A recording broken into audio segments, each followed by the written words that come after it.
Mrs. Hamlin, étendue sur sa chaise longue, regardait paresseusement les voyageurs montés à bord par la passerelle. Le navire était arrivé à Singapour dans la nuit, et depuis l'aube, on chargeait la cargaison. Les treuils n'avaient cessé de grincer toute la journée. Mais à présent, ses oreilles s'étaient habituées à leur vacarme obsédant. Elle avait déjeuné à l'hôtel de l'Europe, et n'ayant rien de mieux à faire, s'était promenée en pousse-pousse à travers la multitude de rues animées de la ville. Singapour est le lieu de rencontre de plusieurs races. Les Malais, bien que natifs du pays, vivent mal à l'aise dans les villes et y sont peu nombreux. Et ce sont les Chinois, souples, alertes, actifs, qui se pressent dans les rues. Les Tamouls, à la peau basanée, glissent en silence, pieds nus, comme s'ils ne faisaient que séjourner pour un temps dans un pays étranger. Mais les Bengalis, doucereux et prospères, évoluent dans leur milieu avec aisance et assurance. Les Japonais, rusés et obséquieux, semblent toujours occupés à quelques affaires pressantes et secrètes. Et les Anglais, en casque colonial et complet de coutil blanc, qu'ils passent à toute vitesse en voiture ou qu'ils flânent dans leur pousse-pousse, affichent un air nonchalant et détaché. Les autorités qui veillent sur ces populations grouillantes font respecter la loi avec une impassibilité bon enfant.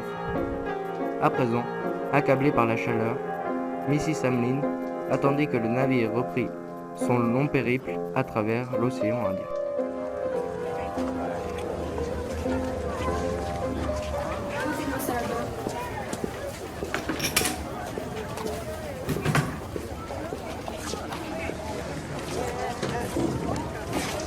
How are you? I'm fine. And you? I'm fine too. D'où venez-vous? Nous venons de Yokohama. Ah, vous êtes venu avec votre mari? Oui, je suis venue avec.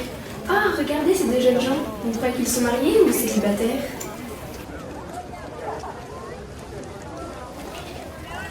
Très bonne question. Cet homme n'a rien de bien intéressant. Pourquoi tant de monde près de lui?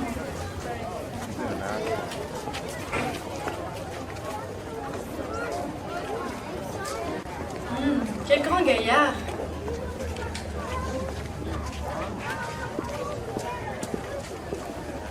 Il fait bien 1m80. Voyez comme il est large et massif. Dommage que son costume de coutil soit dépareillé. Oh, avez-vous remarqué son accent irlandais?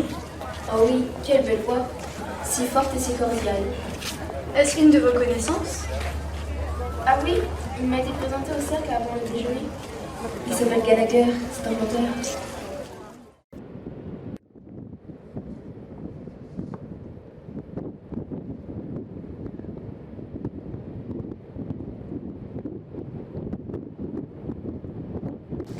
Vous êtes bien matinal.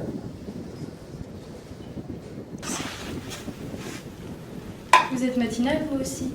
Ah, c'est parce que je suis planteur. C'est pour cela que tous les matins je me lève à 5 heures. C'est comme une habitude pour moi. Ne vous attendez pas, on est très populaire chez vous. Mais vous rentrez pour les vacances? Non, je rentre définitivement. De quelle région de l'Irlande venez-vous? De la magnifique région de Galway. Est-ce que votre famille y habite? Je n'ai pas de famille. Mon père et ma mère sont morts. Je n'ai plus à ma connaissance un seul parent. A-t-il été facile de vous arracher à toutes vos racines? N'y a-t-il eu personne que vous regrettez d'avoir laissé là-bas? J'aurais cru qu'après tant d'années, vous auriez une petite pinte au cœur de devoir partir. J'ai arrêté tous mes plans. Cela faisait 25 ans que j'y pensais. Mais ça fait vraiment du bien d'en parler à quelqu'un parce que de garder tout ça pour moi tout seul, c'est vraiment dur. J'ai l'intention d'acheter une maison et une voiture. Et j'envisage aussi faire un élevage de chevaux. Il y a longtemps j'ai chassé et je ne m'intéresse plus beaucoup à la chasse. Je vois pas l'utilité de tuer des animaux pour le plaisir, donc ça ne m'intéresse vraiment plus. Mesdames, Messieurs, j'ai le regret de vous annoncer que nous ne ferons pas escale à Colombo. Il y a une grève. Ne vous inquiétez pas, nous allons bien profiter de notre traversée de l'océan Indien. Noël approche, nous pourrions organiser un bal masqué. Je crois, mesdames, que vous aurez de l'occupation. Vous nous confectionnerez des costumes, n'est-ce pas? Mais c'est vrai, c'est excitant! Une fée! Un arlequin! Un maharaja!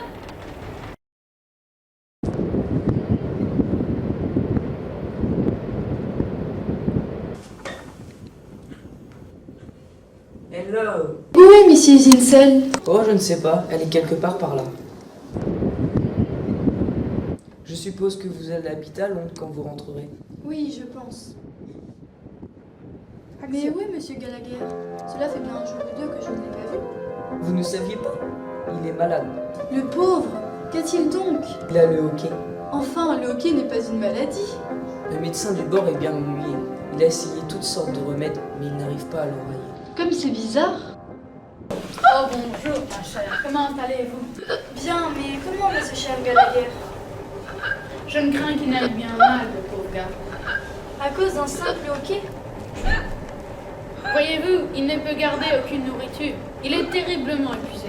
J'ai tout essayé, tout ce que j'ai pu imaginer.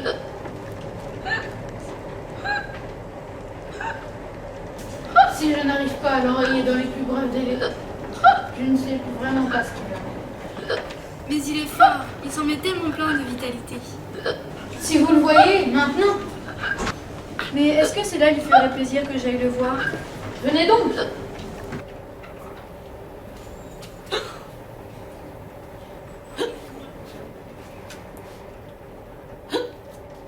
Je suis navrée de vous voir dans cet état. Je ne m'en pourrais pas, vous savez. J'entendrai les rires de la verte Erin sans rancune. Je crois que vous n'avez pas vu Monsieur Price. Il était responsable du matériel sur la plantation de Monsieur Gallagher.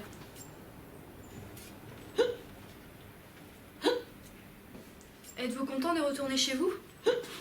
Oui, je suis content. Vous n'êtes pas irlandais? Mon pays, moi, c'est long. Et que je serais pas fâché de le revoir. C'est moi qui vous le dis.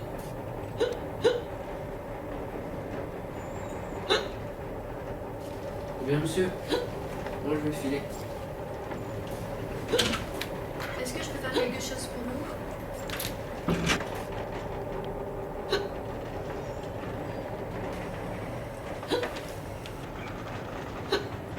Je retourne dans ma cabine.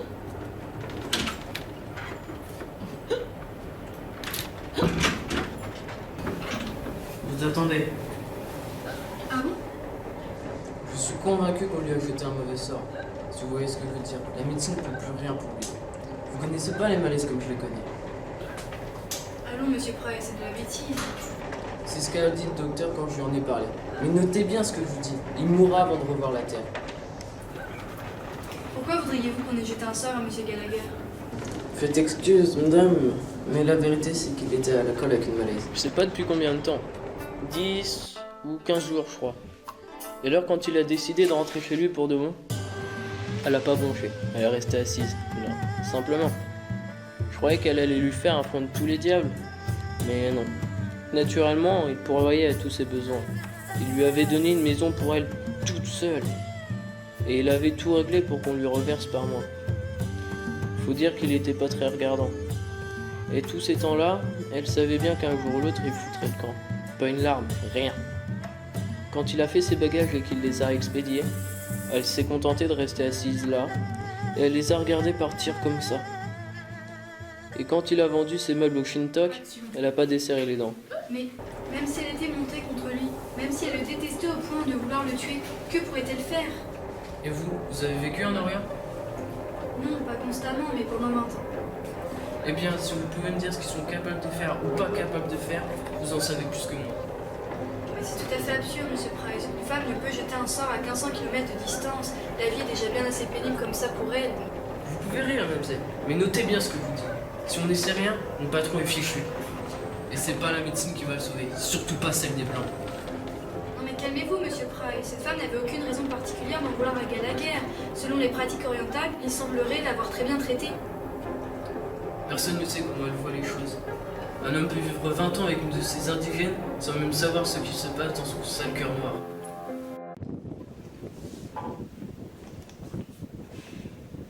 Alors, docteur, comment va votre patient? Je n'en peux plus. Franchement, j'ai perdu mon matin. C'était vraiment la guigne de tomber sur un cas pareil. Déjà, à la maison, ce serait déjà difficile. Mais en plus, sur un bateau. D'où venez-vous? Je suis d'Édimbourg. Je viens d'avoir mes diplômes. Et j'ai fait cette croisière pour prendre des vacances avant de pouvoir m'exercer. Je voulais prendre du bon temps, mais confronté à ce mal mystérieux, je suis mortellement inquiet. Vous paraissez très affecté. Bien sûr, vous manquez de pratique, mais je vois bien que vous faites tout votre possible. Et je vois aussi que vous êtes exaspéré à l'idée que les passagers vous prennent pour un incapable.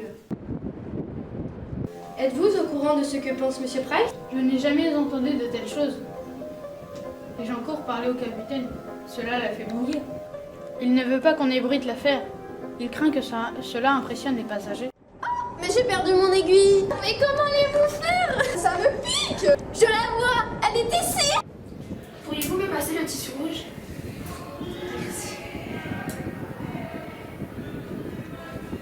J'aime beaucoup cette robe, qu'en pensez-vous? J'aime beaucoup. Personnellement, je n'aime pas beaucoup. On n'a qu'à la donner à... Ah, j'ai oublié son nom, à la passager de première classe. Avez-vous des nouvelles de Gallagher? Oh, quelle chaleur! Oh mon Dieu, qu'est-ce qui fait chaud! Il n'y a pas de vent, la mer est plate. La mer est duelle aujourd'hui. Oui, les rayons de soleil frappent la mer. Au point qu'elle miroitait comme une feuille de verre. Depuis 3 jours, aucun autre navire n'est venu rompre la solitude de cette étendue. Et la chaleur est si intense que même les passagers les plus énergiques avaient renoncé au jeu de pont. Tu nous as encore fait perdre. I'm sorry, C'est toujours la même chose. Tu es nul au bridge. darling. Enfin, pourquoi tu coupais? J'avais une forte bonne main. Enfin, tu exagères. C'est la dernière fois que tu es mon partenaire. Excusez-moi, il me semble que ceci est ma chaise longue. Non mais je crois que vous vous êtes trompé. Ah non, certainement pas, monsieur. Je l'avais réservée depuis ce matin. Il n'y a pas de réservation pour les chaises longues. Vous n'êtes vraiment pas galant. En plus, j'ai oublié mes lunettes de soleil.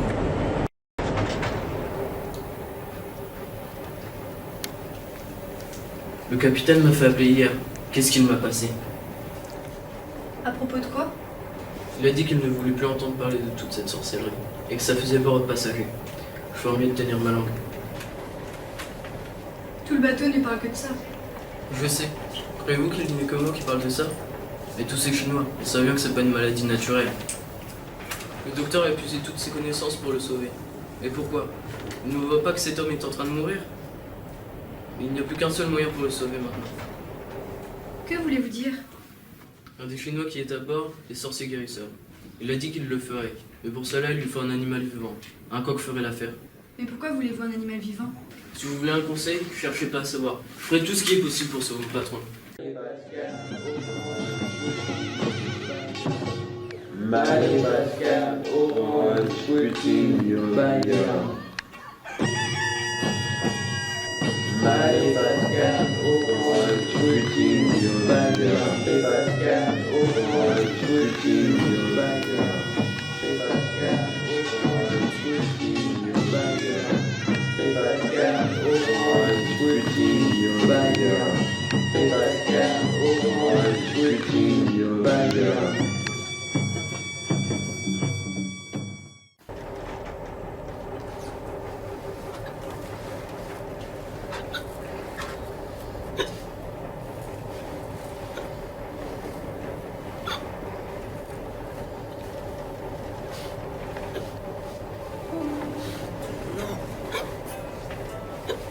Laisse-moi.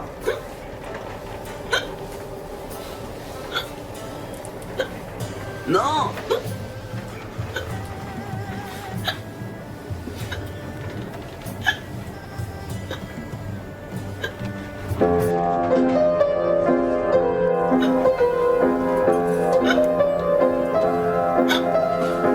Laisse-moi.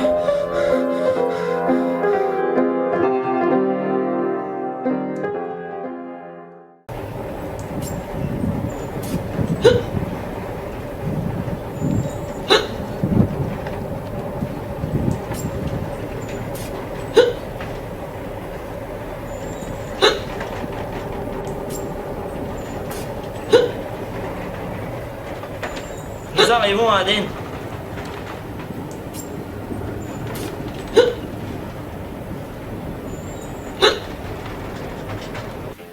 Il mourra avant de revoir la terre.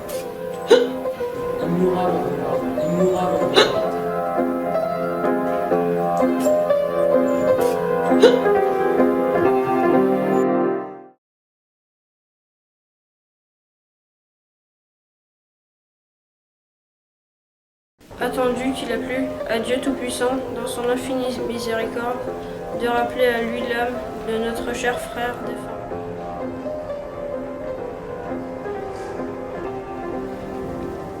Nous livrons donc sa dépouille aux profondeurs marines.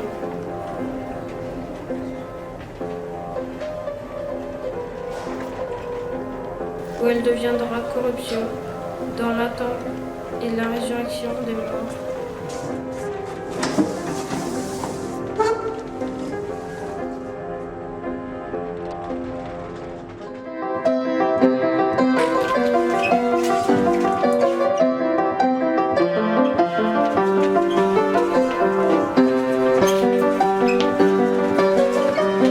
Tous avaient déjà chassé de leur esprit, avec une espèce de férocité, la pensée de ce pauvre homme solitaire qui était mort de façon si étrange pour le cœur.